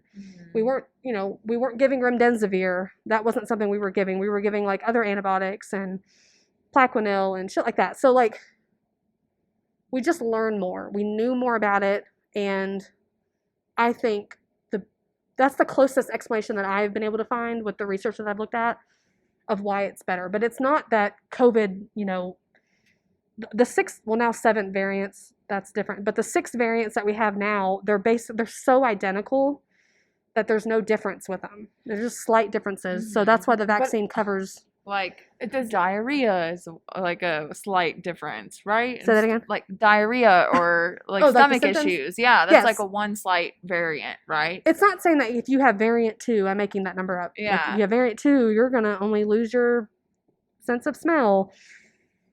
So the variants are based on the symptoms or No. based on the virus That's what I'm saying. itself? It's not. The Okay. variants, it's just like the DNA makeup of the virus, if that makes Okay. sense. It's very kindergarten Does answer. it evolve as fast as the flu does? Not yet, no. Okay. Not yet. We don't know that yet. I can't say yes or no. Okay. We just don't know that yet because we've only had it since January, February. So right now, the big thing was the new variant that came out. The first case in the United States was actually found in Colorado 2 days ago. Yeah, what is that about? So the variant is the short is B117. So basically the thing that makes this one so different is the ability to transfer. So it's super, super, super highly contagious than the other COVID variants that we have. Fantastic. But it does not, they Wait. haven't shown that it causes higher death rate or higher symptoms, like Okay. worsening symptoms and like worsening chance of getting in the hospital or dying. Okay. It's the same as the other, Just more contagious. COVID that we have. It's just way more contagious, like highly more contagious. So there's that. So it doesn't necessarily mean, it doesn't necessarily say, oh, if you have COVID-2 variant, It's going to be you're worse. It's just having COVID yeah, shits, the chances of getting it are higher now in Colorado, and now probably soon to be more I'm states. sure it's everywhere else. They just haven't Yeah. able, which that's another problem that the United States has fucked up tremendously on. So in Europe, especially the UK, they're able to do, I don't know what the word is. It's basically you can look at a virus and you can, like, if I do a COVID sample on you, I take it to the lab and I'm able to break it apart and look and see exactly what kind of variant it is. The United States isn't doing that. Why? Because we're fucking stupid. Why- Because we're stupid. Why are we doing everything possible right now? So in Europe is doing a fantastic job. So they're able to actually catalog all the different variants. They're able to say, like, oh, here in Leeds, England, we have, this variant is super high of COVID, because they're looking at the virus with each swab that they're getting, and they're able to categorize that, if that makes sense. Yeah, no, Like it does. Dewey Decimal System. We're not doing that. So Is there a reason why? Like, other than we're no, stupid? because I don't know. We don't have the Professor funding Lovegood's in for power. it? I don't know. I have Oh no my idea. I don't know. God. We're just not doing it. We're not taking the time to do it. I'm sure it costs money and time and man hours because it's a special thing that you have to do with the virus. But that's why they're thinking that the B117 strain is actually way more rampant. We just don't know that because we're not checking the variants as much as what Europe is doing. So I feel like the U.S. has its guards down right now for some reason. The U.S. just doesn't care anymore, I feel like. about the people. What would you say? They That's don't what care. U.S. doesn't care about its people. Yeah, no, kind of. I have two Yep. questions. So, as a COVID nurse, there's a couple different tests. Which do you think is what people should be taking? The PCR. So The basically, PCR. layman's term, rapid versus non-rapid. No, don't take the rapid. If you have to take the rapid because you absolutely have to, like last resort, you have to have it to like go to work or something, then by all means Yeah. do that. But the rapid test has so much false positives, false negatives than the regular PCR. So the PCR test is the way to So go. what's the regular PCR? Is that just the one where like you take it? It and then you takes a get couple days. 4 Yeah, days? it Okay. takes, they say 3 to 5 days. Okay. But most places, Is that the nose? yeah, Isn't they're there, both, like, a they're both spit the one nose. now? It's just basically how they swab it and test it. I've done a throat swab, which is a PCR. Oh, so was that the rapid? I Uh, haven't even seen the throat swab. I haven't even seen any. I don't know. I mean, that's really cool in Los Angeles. They have this company called Curative has lots of different locations, and you sign up and you can go get a free test. And I believe it's a PCR test. I could be mistaken, Yeah. but it takes a day or two to get your results, and Yeah, it's a see, I throat haven't swab. seen that. I've heard about it, but I haven't seen that actually been done. So I don't know. Yeah, it's I don't so know what nice they're because like. it's free. Yeah, so that's my other thing. Y'all should never have to pay for a COVID test. Never, ever, ever, ever. I've It had is- to. I know. $200. I was so upset when you told me that. I was My like, what the God. fuck? Do not pay for a COVID test. If you have insurance, you tell them you don't have insurance. There's no reason why you should be paying for a COVID test. Well, it was here Wow. in Denver. They were like, they were like, well, are you showing symptoms? Have you been exposed to anybody? And I was like, no, I just want to know because I'm in Denver. It's a hotspot. I'm going to be traveling. I need my peace of mind and to know I'm not spreading it. And they're like, well, then you're going to have to pay $200. Yeah, no, just And I was just like, okay, worst great. case, like my dad recently came to visit me, which was a huge ordeal. It was a big thing. But anyway, I made him get a COVID test before he came, and he wasn't showing symptoms. And I said, do not tell them that you have insurance, and do not tell them that you don't have any symptoms, because they're not going to test you, because they don't want to test people that don't. And I think I told you about that. The big thing in the country right now is they don't want to catch those asymptomatic people. They want to keep the numbers low. So Wow. I can't remember if I told you this. Colorado was the first state, I think, in the country to do this. They started it in the summer. So basically, whenever I talked about how a lot of my patients were dying of renal failure or stroke or heart attack, not actually respiratory depression, because their blood was clotting. So basically what Colorado started doing, and other states are doing it now, is they are saying, okay, so John Smith died of a stroke, but he was COVID positive. Well, the reason why John Smith had a fucking stroke was because COVID clotted his blood, which caused him to stroke, which then resulted in his death, right? Yeah. They're changing that to say, oh, well, this isn't a COVID death, this is a stroke death. So they're Who's taking changing that that? death toll from COVID deaths, right? To lower it. To lower it so that it doesn't seem so high. They're basically doing the same thing with How is that testing. legal? They don't want to test people to keep the numbers high. Yeah. That's what New York is doing so differently. They want to test everybody. They don't give a shit what symptoms you have. I think LA is doing the same thing. They don't give a shit if you have symptoms or not. If you want to get tested, you get fucking tested. Yeah. And the South, other states that I will name. It's that attitude. If you don't have symptoms, don't go get tested. Yes. You could. That's what my stepdad told me. Like, if you get tested, like, you could be stuck here. Exactly. Yes. So I am extremely for the vaccine, 100%. I do have some other opinions about as far as how we're giving it, but I'm extremely for the vaccine. What do you mean on how we're giving it? So, anyway, one, get the vaccine. If you can get it, get the vaccine. Two, I have opinions about who's getting it first. It's one reason. So I'm not technically working officially yet. So I'm first eligible to get a vaccine because I'm a healthcare worker. Right. So basically what they're doing is people over 65 and healthcare workers are able to get the vaccine, or people that live in a nursing home. So my opinion about healthcare workers, this is going to be probably controversial, but That's fine. it's my opinion. Healthcare workers aren't the ones flooding the hospitals, you know? Right. It's not, we don't have like an influx of nurses and doctors that are, you know, bombarding the ICUs and stuff because they're getting sick. It's the community.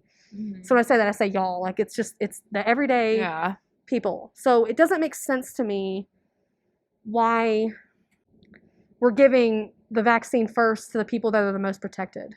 You know, like we wear our PPE. I know that we're at risk because of our job. Like, I get that. But we have the PPE now. We're protected. We're not the ones being high risky and doing a bunch of like crazy shit outside of work.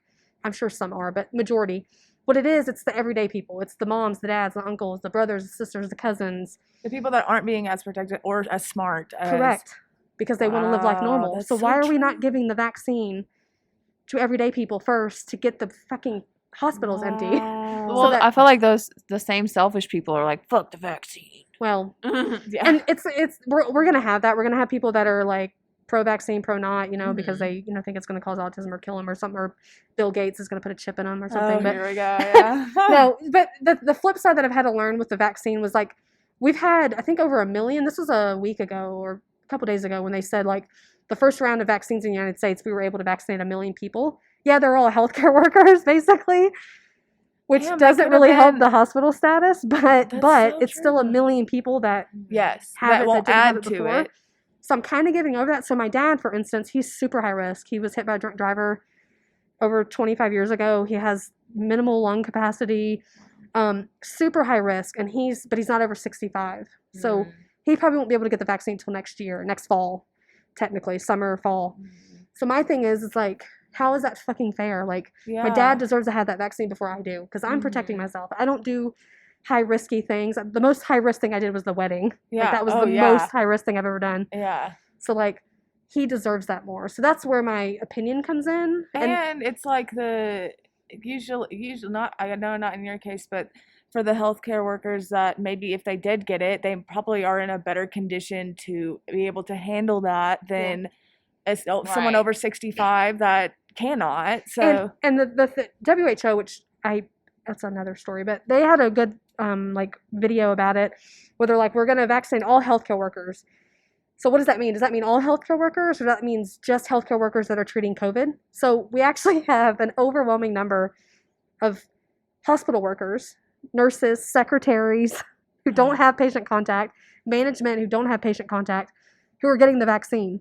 And they don't work in a hospital that's taking care of COVID patients, or they don't work in a department. They have no contact with COVID patients whatsoever, and they're getting the vaccine strictly because they're healthcare workers. So that's kind of where my, like, what the fuck? I have a question about what are your opinions on the antibody test, because that is being promoted. I'm like, does it do anything? So the antibody test, the only thing the antibody test does is it shows whether or not you had COVID. okay. For a certain amount of time, or No, it just if you've ever had it. if you've ever had it. So the Okay. problem with the antibody test is you can't, like, let's say I had COVID in March. I was positive for COVID, whatever. Here we are in December. If I get an antibody test, it's not going to show shit because it's been 3 months. Does that make sense? Okay, so it is time limited. Oh, time limited as far as in like. Yeah, like if I had it in March and if I wanted to get tested for the antibody test now in December, it wouldn't show up. Correct. I thought you meant like, will it tell you how long you had it or anything like that? Oh, Sorry, I okay. misunderstood that. No. So basically, there is a time limit on when you can get the antibody test. You can get it whenever you want. It's a blood test. Is there a point to getting it? Yes. So the big point in it. So if let's say, so like I told y'all I got sick in March. I did. I had viral bronchitis. So let's just say that was COVID. If I got my antibody test within the 3 months of that, which the antibody test wasn't invented technically yet. So the important thing to get the antibody is a test. It's a blood test. So if you get that and it shows positive, that means you're able to donate plasma. Okay. And you're also able to send that off for research, which is what we need to be able to learn how to treat COVID better. Does that make sense? So Yes. antibodies teach us a lot of shit. But plasma. So we didn't know about plasma back in the beginning, but now we do. So we need people to take the antibody test to prove that they actually had COVID, so therefore they can donate plasma. Because if they donate plasma, that means we have plasma that I can give COVID patients to help them fight it off. Because it's basically like, this is again kindergarten term, but I'm able to get your plasma, and it's basically like your antibodies. Yes, you're basically getting your antibodies and your like fighting mechanisms. So you would promote that people do this, right? Yes. Okay. If you think that you've been sick, you can get it. You know, I got it when I left New York the second time because I just wanted to make sure that I didn't get it in the last 3 months. I don't know if that makes sense. No, it does. Okay, so our antibodies, if I were to have COVID, our antibodies don't stay in our body for more than 3 months? That's the thing that they're trying to figure out. They haven't. Okay. There's not enough research because it hasn't been enough time, which goes to the vaccine. So basically, once you've been sick, you can't really get sick again because you have antibodies built for that virus. So anytime you come in contact with that, your body's going to say, oh shit, it's that virus, let's kill it, and then you don't ever get sick. But with COVID, we don't know how long the antibodies last. Right now, there's some research that shows that it lasts up to 9 months. And it's a study from Europe, France, I think. So basically 3 to 9 months is kind of the range of what we have. So with the vaccine, the big question with the vaccine is, okay, if we get the vaccine, are people going to have to take this vaccine every 3 months because the antibodies are going to be done? Are they going to be able to take it once a year? Is it going to be like the polio vaccine where you get it once and you're done? We don't know yet. Well, that's what I was, because someone told me the other day, they're like, oh, well, this vaccine only vaccinates you for 3 months. There's not enough research behind to show what they're going to do with that yet. What we're hoping right now, I say we, the science community, whatever, people who made this, whatever. Basically, they're wanting to get enough herd immunity. So we want enough people. There's a percentage of people that we need to take the vaccine. Dr. Fauci talks about it a lot. So if we're able to get that certain percentage of the population to take the vaccine, then we will reach herd immunity, which means basically what happened with the polio vaccine. You and I didn't get the polio vaccine, right? No. We don't have to because they made herd immunity back in the day because everybody got the polio vaccine. Okay. So we eradicated the virus. Oh, So that's what we're hoping. We don't expect everybody to get the COVID vaccine because that's just not going to happen. But if we get enough percentage, then we will get that automatic herd immunity and hopefully eradicate the virus. The problem is if COVID starts acting like the flu in a way, meaning it's going to keep getting different variants and changing its workup and things like that. I'm using really bad kindergarten terms. Then the vaccine, it's going to be a little bit harder because we won't get that herd immunity. It'll be one of those things where you have to get the vaccine every year, kind of like the flu. Does that make sense? Yeah. So we're kind of in that spot right now where we're hoping it doesn't turn into that. We're not really sure because we don't have enough research to back it up. This is a new vaccine. Again, we don't have a lot of research, but the research that we do have is fucking fantastic. Like the numbers are like absolutely insane. I also have a link if you want to share that. That shows the original study from the Pfizer one and Moderna. So that's basically where it's at. We don't know. We don't know if it's going to last long term or if it's going to be something you have to get once a year or once every 3 months. We're not even sure yet. Once you get the vaccine, is it going to protect you and protect you from transferring it to other people or not?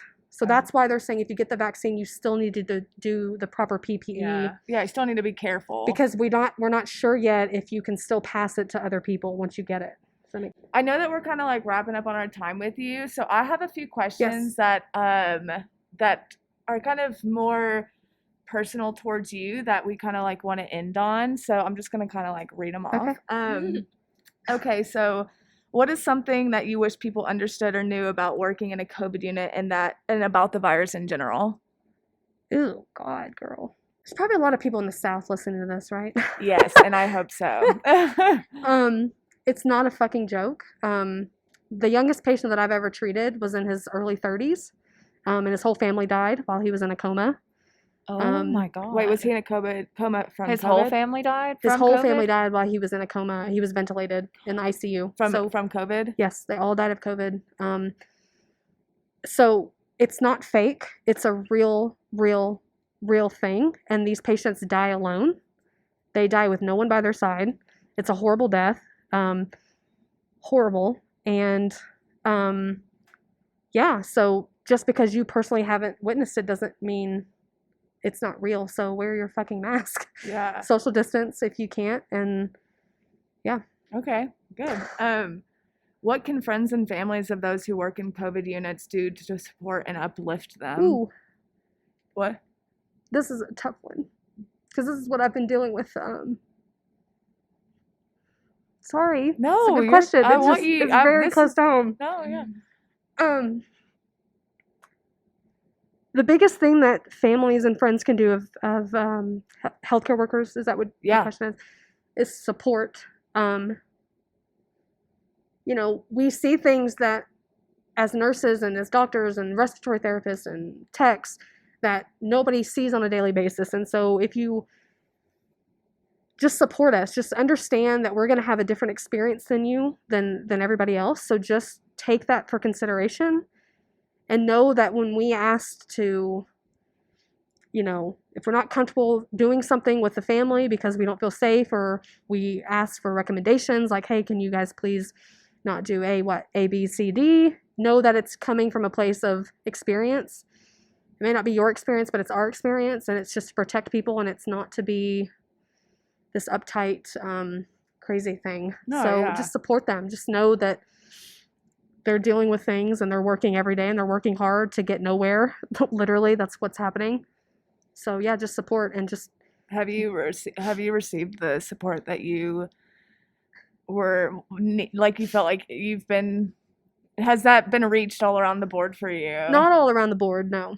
A majority, Okay. a very big majority. But you know, it just takes one person. It takes one person to get someone sick with COVID. It takes one person to just show lack of support to just kind of ruin every fucking thing that you feel, you know? And so, no, it hasn't been a full round circle of support, but it's been an overwhelming majority. And so thanks to my friends and family who do. So I appreciate that. Yeah. Well, as someone who's watched patients like die and like held their hands and stuff, like how has this experience changed you? That's a great question too. Dang, Stephanie. You know, like I said before, I worked with dying children. My youngest patient I've had die was an infant. So that in itself changed me. You know, I had to learn a lot of things with that. But with COVID, what's so difficult is realizing you're not guaranteed tomorrow. And so I know that's so fucking cheesy, but I think about my dad when I think about this question. So like, you know, do I have my dad just live life like a hermit because I'm afraid of him getting COVID? Or do I say, okay, Dad, there's things that we can do to help you have a good time and do something that you want to do. We gotta tweak a little thing. And so like that's what we did for this Christmas, and it was great with that. But it's like now my fear, now that he's back home, is, well, shit, what if he gets COVID? Mhm. Was it worth it? Yeah. You know, was it worth having that 1 week of Christmas time Yeah. for him to do that?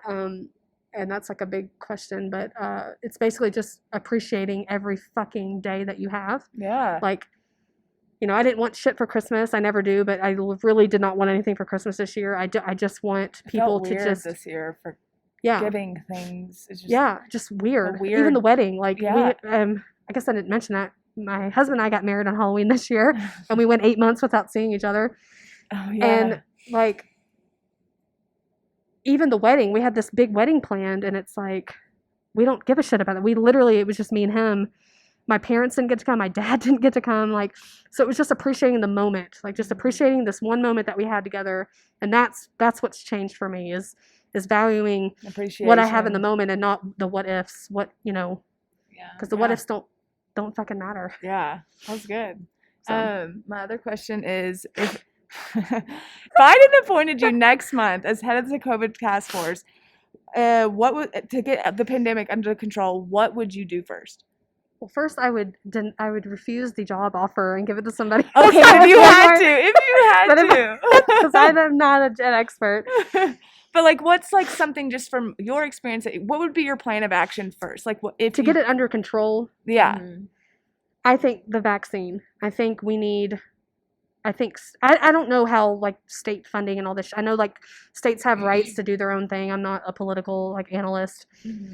But basically, we need more vaccines. We don't need a limited amount of vaccines for just healthcare workers and old people. Like, we need enough vaccine made now. The states, and I think right now the states get to choose how much vaccines they want to buy.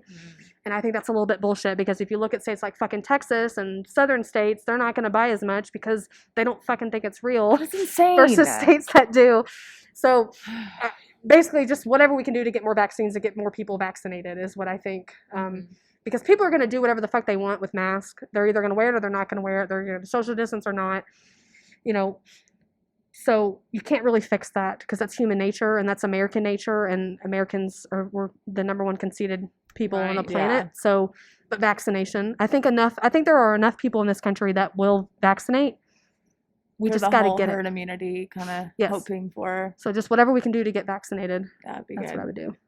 Well, my last question is, do you see a light at the end of the tunnel? I do. Okay. So, gosh, I'm crying a lot. No, I mean, it's been Oh, an that's emotional emotional. year. Sorry. I do see a light, and it's basically the vaccine. I know that sounds really lame, but I remember working back in New York the first time, and I remember us talking about, oh, when the summer comes, it's going to go away, because viruses hate heat. They just hate it. That's why the flu's not around in the summer. So we were just like, ooh, can't wait for summer. And then summer hit, and it was like, it just exploded in the South of all places. Like, I think I'm yelling. No, you're fine. So, but the thought of a vaccine was like, we were like, oh, we're not going to get a fucking vaccine for 2-3 years because, you know, Professor Lovegood's in office. Like, you know, that's not going to happen. And is it not scary how fast it came out, or is it just because we're just smarter? Like, we're just. I think it is, and it was scary, because I was like, holy crap. I keep calling Professor Lovegood because I refuse to say his name. So Professor Lovegood. It's like saying Voldemort. Just say Voldemort. Yeah. See, Voldemort's smart though, and that's Trump is true. not. Yeah. Anyway, you know, I was like, holy shit! Like I hope and hope that the vaccine is not getting made and pushed for political reasons, because holy fuck, like that'd be insane. And if it was or wasn't, I don't know. I can't say that. I'd like to say that it wasn't, but. I don't think that it was rushed. I don't think it was rushed. I think we're more advanced now, right? And we learned a lot. We learned a lot more. We have way more technology. You know, other countries are making their own vaccine, and the website, if you choose to have it, you can look at all of them. I think it was rushed appropriately, because we did have to cut through red tape. But no, I mean, I feel safe with the study that they've done with the Pfizer and the Moderna. Like, the results that you have, you can't fake that. I mean, I guess you could if we live in that shitty of a world, but the results are just too amazing in that short of notice. So, yeah, I don't know. So the light is the light is the vaccine. Get the fucking vaccine. Yes. Okay, cool. Yeah. Well, and so, like, what's your plan next? Yeah. This is gonna be the first time I announce it. Oh, okay. Let's hear it. I'm really excited. Okay. I keep looking at you because you're like right in front of me. Yeah. So, I'm like eye contact. I'm really bad with eye contact. Really exciting. I don't know if any of my friends are gonna listen to this, but family. So because I was in school to get my master's for clinical nurse education. So I graduated. Basically, I did my clinical in New York City after I finished my COVID assignment. I was the only nursing student in New York City at the time, all summer, because they weren't letting them back, so that was crazy. So anyway, I ended up getting these like amazing clinical rotations with the education department of New York City Health and Hospital. Long story short, I got offered a position to be the assistant director of clinical nurse education for New York City Health and Hospital. Oh my gosh. Yeah, so like we're in charge of like vaccinating people, Wow. and educating staff how to give the vaccination. I'll be orienting all the new hires throughout the whole hospital. Is It's this the a new largest. dream job? It's the nation's largest hospital system, and I'm the one of 2 educators. It's a really Are you going to big be fucking moving? deal. Do what? Are you going to be moving? So, no. So they realized COVID let them realize like we can do 80 to 90% of our work from home because Yeah. a lot of people had to adapt to that. And so they said that I did such a great job during clinical that they know that I can meet the outcomes and everything from being in Colorado. So they said, just give us a suggestion on how often you'd want to fly to New York and how long you'd want to stay to do this job. I know.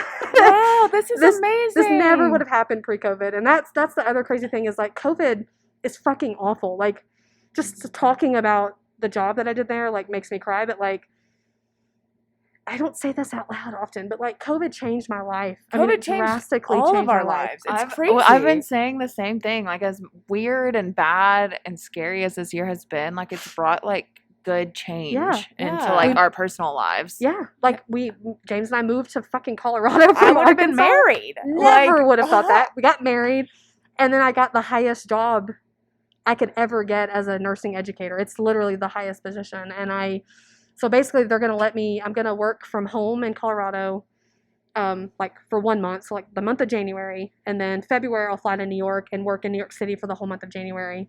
So basically I'll be back and forth every other month. Okay. So it's Wow. crazy, especially just being married, but my husband like fully supports it. And he's so chill. Yeah. Like, he's just So- so like go with the flow. Yeah, and so yeah, because a lot of the education they do is online now anyway, and Wow. it's a crazy fucking thing. Is this like telemedicine? Is that what it would No, be so considered? basically what I'll be doing is every nurse, every tech, everybody that gets hired on a healthcare, like to work on the floor at New York City Health and Hospital, so any hospital that they have, and there's 11, and all their clinics, I will train them in the beginning. So I'll teach them like about hospital policies. We do like big courses, and we teach at like Bellevue Hospital, Elmhurst, things like that. And then there's just a lot. So it's all education. We do all the education that nurses and techs and stuff have to do on a yearly basis. I'll be in charge of that education. Okay. It's kind of a lot, but Well, it's a really big dang. deal that I got this job, and That's I so wouldn't have gotten it if it wasn't for exciting. COVID. Yeah, congrats. Thanks. Yeah. Yeah. And I haven't told people. I've only told like a couple friends, and You heard it here first, Yeah. friends. I'm waiting to because I have to do my orientation. I'm gonna do it in a couple weeks, so I'll be flying to New York in a couple weeks to do that. So Wow. it's not official yet. I have to get the badge. Right. So, yeah, Dang. it's Well, a I'm big deal. excited for you. Thanks. I'm Yeah. really appreciative that you drove. You drove an hour? Basically an hour, yeah, from the Springs. Okay. They call it the Springs. Did you know that? Oh, I'm Don't not. call I'm it not Colorado that Springs. It's Colorado called the yet. Springs. Just got here. Yeah. Well, dang. Thank Yeah. you so much Yeah. for getting emotional with us, for Yeah. being real with us, stating your opinions. I That know was they're so controversial. informative. Yeah, seriously. I think that this will be very eye-opening for people, and I think people need to hear this stuff. I don't think enough nurses come on podcasts. Y'all need to get on there, but we need to hear from Yeah. you guys because you're doing the most. So, Yeah. I but appreciate it. yeah. Well, thank you. Yeah, We I hope love you ya. listen, and I hope you wear your fucking mask. Yeah, Like, wear your mask. That's all we ask. Is Yes. Just wear the fucking mask. Like, Yes, thank you. Thank you again. Yeah. Well, Well, I Thank guess, you guys for listening. Yeah, to the wrapping Here We it Go up. podcast. Yeah, we'll Hope see. it wasn't depressing. Oh, What? No, Yeah, it was. It was. But If whatever. it's depressing, it's supposed to be. Yeah. You know? Yeah. But okay, well, thank you guys for listening and tuning in. And We'll see you in our next episode. Yeah. All right, bye. Bye.